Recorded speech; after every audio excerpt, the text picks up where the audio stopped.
আমার রিফটের রিফ ট্যাঙ্কের সঙ্গে তো সবাই পরিচিত আছেন। তো রিফ ট্যাঙ্ক প্রায় 2 মাস মনে হয় পানি চেঞ্জ বা কীরকম কী আছে, লবণ ঠিক মানে সল্ট ঠিক আছে কি না দেখাই হয়নি।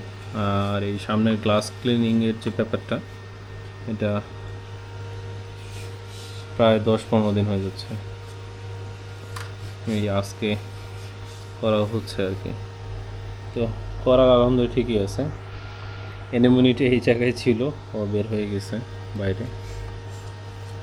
তো এই গ্লাসটা আজকে যেহেতু বাইরে হয়ে চলে গেছে, তো এই গ্লাসটাও আজকে সরাই দিব আর কি। আবার যদি কখনো দেখি যে কোরালকেও ডিস্টার্ব করতেছে, ডিস্টার্ব করছেই, এই কোরালটাকে ডিস্টার্ব করছে, ওর প্লেসটা চেঞ্জ করে প্যারা দিয়ে দিছে আর কি। ও চুপসাই গেছে, ওকে আবার আর কি এই জায়গাতে দিয়ে দিতে হবে। তো আসলে ট্যাঙ্কগুলোর যত্ন নেওয়া হচ্ছে না।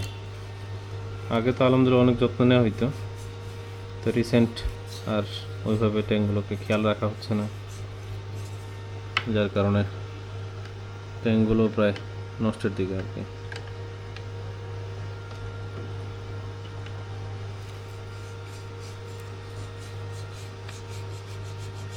আর এখানে আসলে আমি আমার আগের ভিডিওগুলো তো বলছি,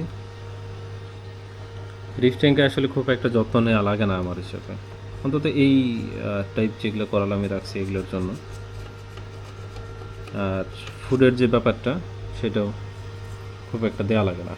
আর যেহেতু ফিশ টিশ নাই আমার, তো সেক্ষেত্রে আমার জন্য আরও আর কি ভালোই হয়েছে।